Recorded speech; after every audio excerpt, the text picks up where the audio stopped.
بس میں آنکھوں سے ضبط نہیں کر پا رہا تھا. حضرت مولانا طارق جمیل صاحب کا واقعہ ہے. ایک شخص آیا مجھ سے ملنے کے لیے, خواجہ سرا ہے. میں تو پہلی دفعہ زندگی میں کوئی خواجہ سرا مجھ سے ملا. میں سمجھا کہ پراپر آدمی, اتنی بڑی اس کی داڑھی اور رنگ ماشاءاللہ بڑی مردانہ وجہ. لیکن جب بات چیت کا انداز ہوتا ہے تھوڑا سا, وہ ایٹیٹیوڈ سے اندازہ ہو گیا کہ یہ مکمل مرد نہیں ہے. تو اس نے مجھے خود بتا دیا میں خواجہ سرا ہوں. میں نے کہا بھائی ہم سے ملنے کے لیے کیسے آیا آپ, اتنی بڑی داڑھی آپ کی. اس نے اپنا جو واقعہ سنایا نا, میں 3 دفعہ وہ واقعہ سناتے ہوئے رویا ہوں.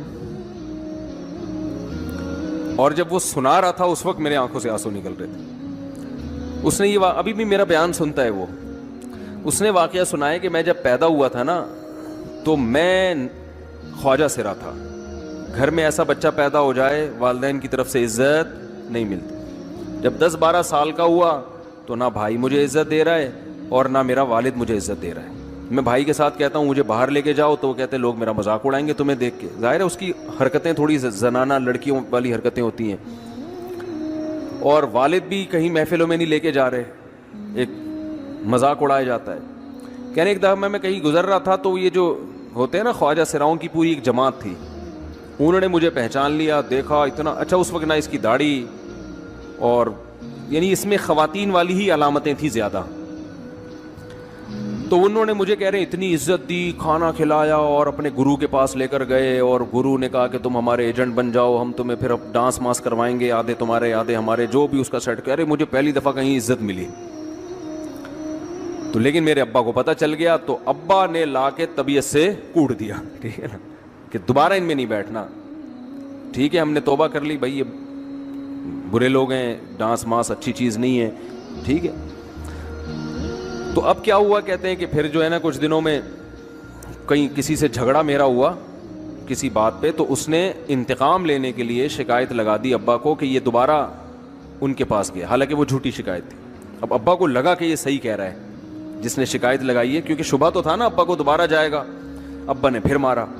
تو کہہ رہے اب میں بول رہا ہوں کہ میں نے یہ کام نہیں کیا, میں نہیں جا رہا ان کے پاس, میں نہ ناچ گانا سیکھ رہا ہوں, کچھ بھی نہیں. لیکن ابا نے اس کی باتوں میں آ کے انکوائری نہیں کی ہوگی پوری, وہ سمجھے ہوں گے کہ بھئی ایسا ہی ہے. تو ابا نے پھر کٹائی لگائی. تو اس کے دل میں منفی جذبات پیدا ہو گئے اور یہ گھر سے بھاگ گیا کہ بھئی مجھے ویسے تو عزت نہ یہاں مل رہی ہے اور میں ذلت برداشت بھی کر رہا ہوں, تو بھی کہہ رہے میں وہاں چلا گیا. تو جب میں وہاں گیا ہوں نا خواجہ سراؤں کے ہاں, تو وہی گرو اور ڈانس, اور پھر اس نے مشہور کچھ ایکٹروں کے نام بتائے جن کے ساتھ ہم ڈانس کرتے تھے, اور پیسے آنا شروع ہو گئے, آدھے گرو کی جیب میں آدھے ہماری, اور ہٹو بچوں. لیکن ظاہر ہے یہ کوئی عزت دار راستہ تو نہیں ہے نا. کہہ رہے ہیں کہیں سے تبلیغی جماعت میں حضرت مولانا طارق جمیل صاحب آ گئے, انہوں نے اجازت مانگی, ہمارے گرو کو پیغام بھیجا بھائی مجھے ایک دفعہ یہاں آ کے دعوت دینے دو. اس نے اجازت دے دی, آ جاؤ بھائی. بیان کیا, ان کو سمجھایا بھائی یہ زندگی نہیں ہے, اللہ کی سیروزے کے لیے بہرحال ترغیب دی. کہہ رہے ہیں میں تیار ہو گیا, باقی لوگ تیار نہیں ہوئے, میں تیار ہو گیا. کہہ رہے میں نے گرو سے اجازت لی, اس نے کہا جاؤ لگا لو سیروزہ. تو کہتا ہے کہ جب میں حضرت کے گھر پہ گیا ہوں نا تو حضرت پہلے سے دروازہ کھول کے ایسے انہوں نے دونوں بازو پھیلائے ہوئے تھے استقبال کے لیے, پہلے سے کھڑے ہوئے تھے علماء کے ساتھ. کہتے اتنے مشہور آدمی, اتنی بڑی سیلیبریٹی, اور اتنے بڑے بڑے علماء, ان کی پگڑیاں, ان کے اتنا خوبصورت لباس, جو خود عزت دار لوگ ہیں. کہہ رہے ایسے جو ہے نا میرے استقبال کے لیے دونوں بازو پھیلا کر کھڑے ہوئے, اور ایسے مجھے بیٹا بنا کے نا اپنے سینے سے لگایا کہ تو میرا بیٹا ہے. کہہ رہے خدا کی قسم مجھے زندگی میں پہلی مرتبہ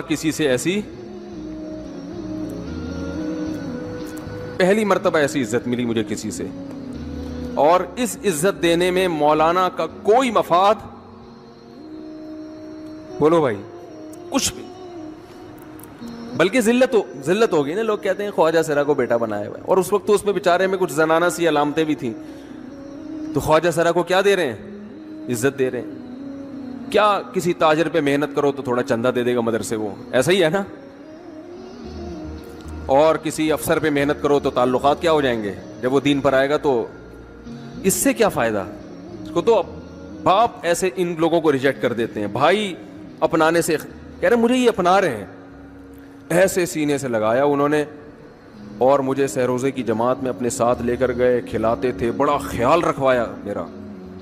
کہہ رہے اس کے بعد پھر میں نے گرو سے اجازت لی, وہ گرو چھوڑتے تھوڑی, ان کو پیسے ویسے دیے, جان چھڑائی نا, وہ بھی غلامی کی طرح نکلنا پڑتا ہے, پیسے دیے پتہ نہیں کتنے لاکھ یا کتنے ہزار روپے, وہاں سے پھر نکل کے 4 مہینے اس میں بھی خیال کیا.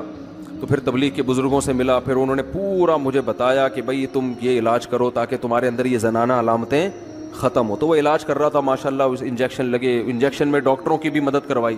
یہ ایسی لگایا جاتا ہے. ایک اسٹائل ہے لالو کھیت کا, تھپڑ لگانے کے بعد سوچتا ہے آدمی کہ اس کا ری ایکشن کیا ہوگا. تو مشرک کیا کرتا ہے, الفاظ کے بکھیڑوں میں الجھاتا ہے. آپ یہ آج کل یہ منجن بہت بک رہا ہے, بہت زیادہ بک رہا ہے یہ منجن. وہی میں بار بار کہتا ہوں, فرقہ واریت کے خلاف. میں کس کے خلاف ہوں؟ فرقہ واریت کے خلاف. لوگ کہتے ہیں ویل ڈن, یہ بندہ ہے نہ حنفی ہے نہ شافی ہے نہ دیوبندی ہے نہ بریلوی ہے نہ شیعہ ہے نہ سنی ہے, واہ واہ. کام کیا ہو رہا ہے؟ نیا فرقہ لانچ. بجائے اتنے ساروں کو ختم کرنے کے ایک نیا مارکیٹ میں آ رہا ہے. لوگ کام نہیں دیکھ رہے, لوگ کیا دیکھ رہے ہیں؟ لیبل دیکھ رہے ہیں.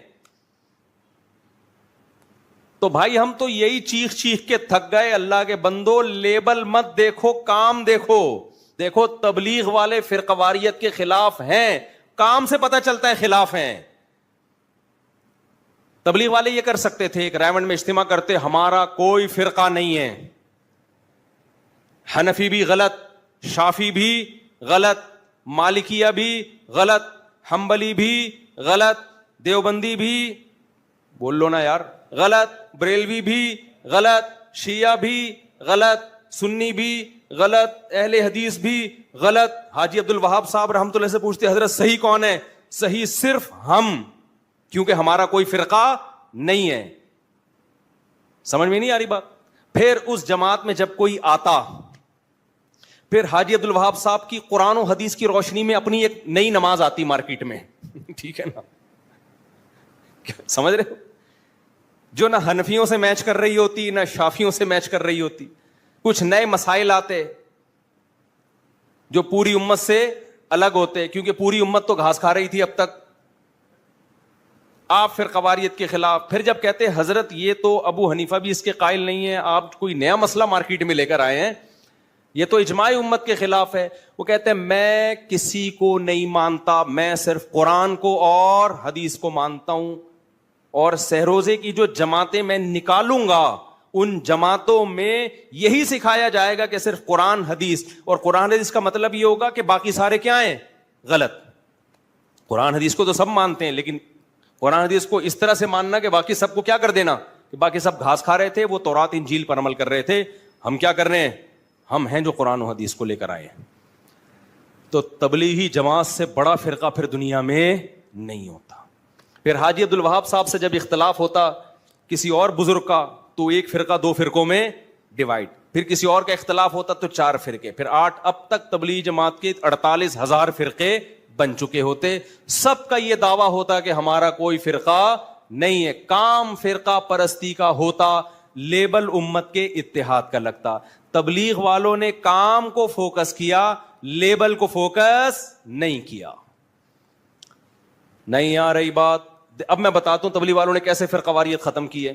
تبلیغ والوں نے سب سے پہلے توحید کا نعرہ لیا کہ توحید. اتنے لبرل نہیں بن گئے کہ مشرک کو بھی جگہ دے دی انہوں نے. سب سے پہلے لا الہ الا اللہ, آسان زبان میں اس کا کہ بھئی اللہ سے ہونے کا یقین, غیر اللہ سے نہ ہونے کا یقین. یہاں ہونے کا مطلب اسباب سے ہٹ کے اگر کوئی کچھ کر سکتا ہے تو صرف کون کر سکتا ہے؟ یہ مطلب نہیں کہ پولیس بھی کچھ نہیں کر سکتی, ڈاکٹر بھی کچھ نہیں کر سکتا. تبلیغ والے بھی ڈاکٹروں کے پاس جاتے ہیں, ٹیکے ویکے لگواتے ہیں, وہ گولیاں بھی کھاتے ہیں. اسباب سے ہٹ کے صرف کون کرے گا؟ اللہ. اور اللہ کے احکام کو صرف نبی کے طریقوں میں پورا کرنا کیا ہے؟ کامیابی. اس میں نبی کے آخری نبی ہونے کا بھی اقرار ہو گیا کہ نہیں ہو گیا؟ کیا خیال ہے بھائی؟ تو اسلام کی بنیاد ہے. اس بنیاد پہ کمپرومائز نہیں ہو سکتا. پھر انہوں نے 6 نمبر بیان کیے, جن 6 نمبروں میں کسی کو کوئی اختلاف نہیں ہے. ان 6 نمبروں میں ایک خوبصورت نمبر علماء کا اکرام, تاکہ لوگ علماء سے ہٹ کے کوئی نیا فرقہ نہ بنا لیں. تبلیغ میں علماء کا اکرام سکھایا جاتا ہے. کیا سکھایا جاتا ہے؟ علماء کا اکرام. اس لیے آپ تبلیغ میں جاؤ, کوئی ٹانگیں چوڑی کر کے نماز پڑھ رہا ہے, کوئی پتلی کر کے نماز پڑھ رہا ہے. عرب بھی ہیں اس میں, مصر کے لوگ بھی ہیں اس میں, افریقہ کے لوگ بھی ہیں اس میں, مراکش کے لوگ بھی ہیں, حالانکہ سب کی نمازیں تھوڑی تھوڑی ڈفرینٹ. اور صحابہ میں بھی یہ نمازیں تھوڑی تھوڑی ڈفرینٹ تھیں. تو صحابہ میں فرقے تھے کیا فرقے؟ صحابہ میں رفع الیدین کرنے والے بھی, نہیں کرنے والے بھی, زور سے آمین والے بھی, آہستہ آمین والے بھی. تبلیغ نے اپنے عمل سے بتا دیا کہ جب صحابہ میں ڈفرینٹ قسم کی نمازیں ہو کے بھی ان کا ایک فرقہ ہو سکتا ہے, تو ان ڈفرینٹ نمازوں کو مناظروں کر کے ختم کرنے کی ضرورت نہیں ہے. اللہ اس امت میں اسی ڈفرینٹ قسم کی نمازوں کے ساتھ ہی اس امت کو متحد دیکھنا چاہتا ہے. تو تبلیغ میں رفع الیدین والے بھی ملیں گے اور نہ کرنے والے بھی, زور سے والے بھی اور زور سے آمین والے بھی, آہستہ آمین والے بھی. انہوں نے کہا بھائی صحابہ کا یہ ہیڈک تھا ہی نہیں, جس کو جو حدیث پہنچی عمل کر لیا اس نے, جس کو جس عالم پر اعتماد ہوا اس کی رائے پر عمل کر لیا. پوری دنیا میں اس وقت مسلمانوں کا سب سے بڑا نیٹ ورک کون سا ہے؟ تبلیغی جماعت. توحید پر کمپرومائز نہیں, ختم نبوت پہ کمپرومائز نہیں کیا انہوں نے, کیونکہ اللہ سے ہونے کا یقین اور اللہ کے حکام کس کے طریقے پر؟ نبی. اس میں مرزا قادیانی کی جگہ نہیں ہے. باقی بھائی حدیث کی تشریحات میں اختلاف ہو سکتا ہے. آپ چاہتے ہو میں اپنی رفع الیدین والی نماز پوری امت پہ تھوپ دوں, اس سے اختلاف ختم نہیں ہوگا, اس سے اختلاف بڑھے گا. امت کا آدھے سے زیادہ طبقہ ہمیشہ رفع الیدین کے بغیر نماز پڑھتا آیا ہے. اسی طرح آپ بغیر رفع الیدین والی نماز رفع الیدین والوں پر تھوپنے کی کوشش کرو, اس تھوپنے سے اختلاف ختم نہیں ہوگا, اس سے اختلاف بڑھے گا. کیونکہ بہرحال بہت سارے صحابہ رفع الیدین کے قائل بھی, بعض صحابہ رفع الیدین کے قائل بھی تھے, اور بخاری مسلم کی حدیث ہے.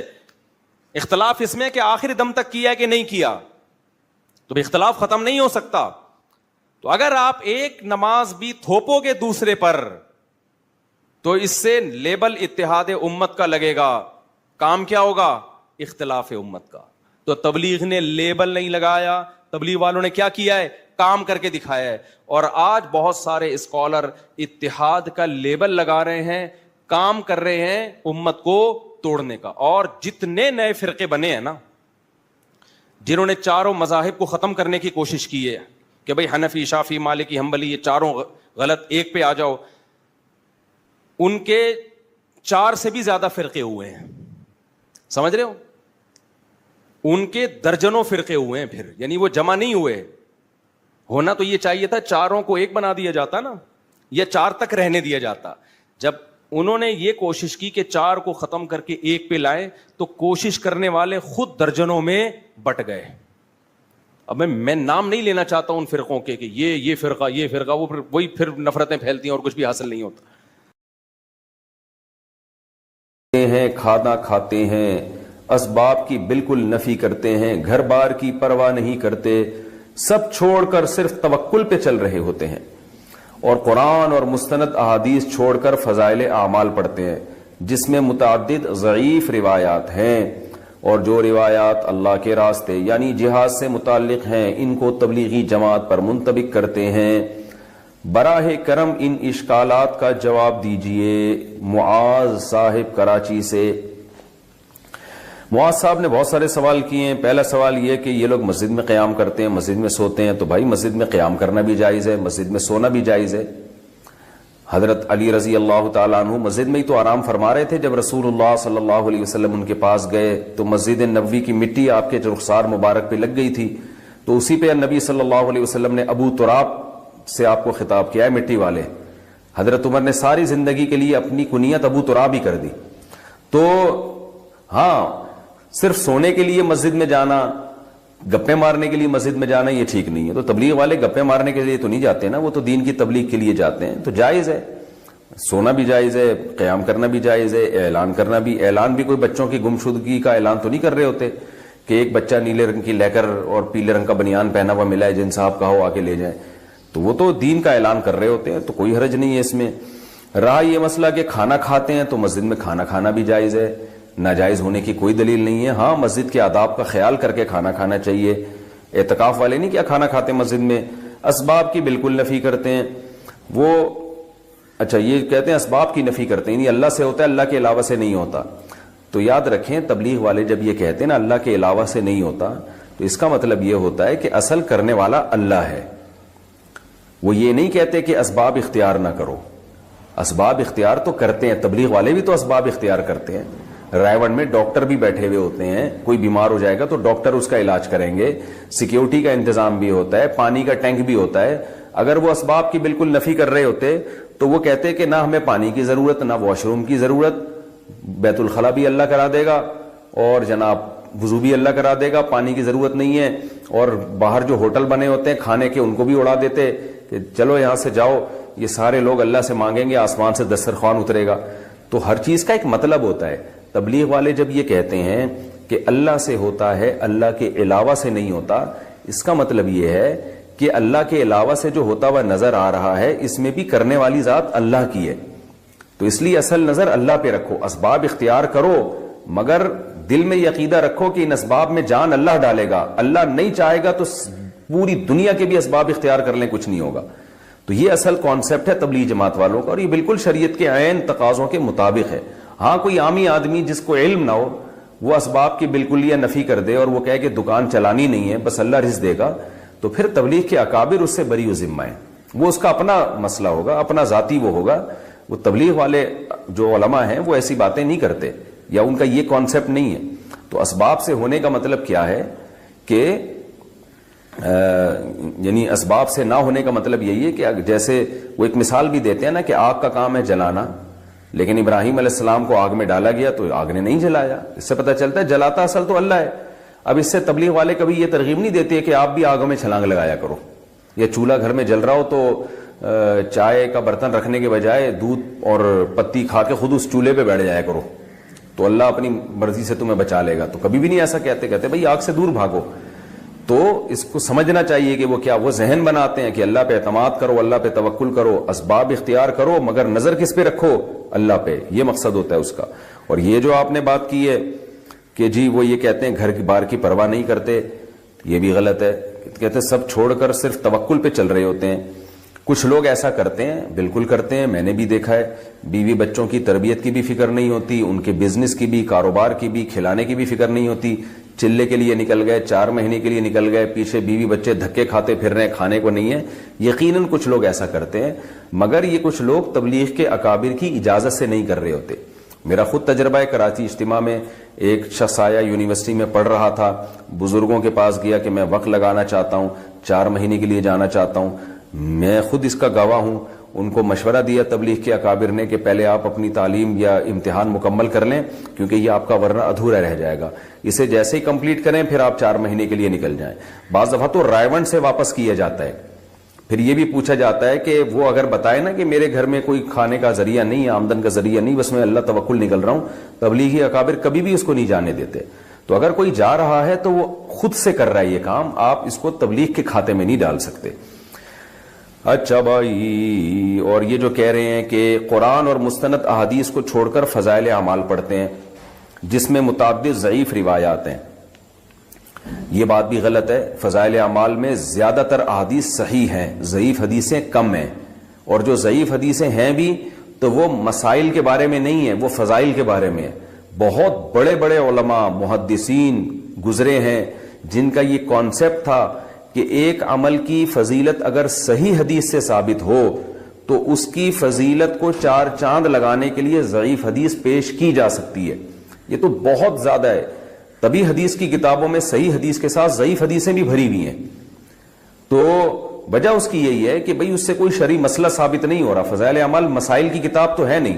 تو یہ ان کا کانسیپٹ تھا کہ بھئی ایک چیز جیسے نماز کی فضیلت پر صحیح حدیثیں بہت ہیں، وہ صحیح حدیثیں بھی فضائل اعمال میں ہوں گی، کچھ ضعیف حدیثیں بھی ہوں گی، لیکن وہ ضعیف حدیثیں اسی صحیح حدیث کی تائید کر رہی ہوتی ہیں. تو اس لیے یہ ایک نعرہ پوری دنیا میں خام خواہ میں پھیلا دیا گیا ہے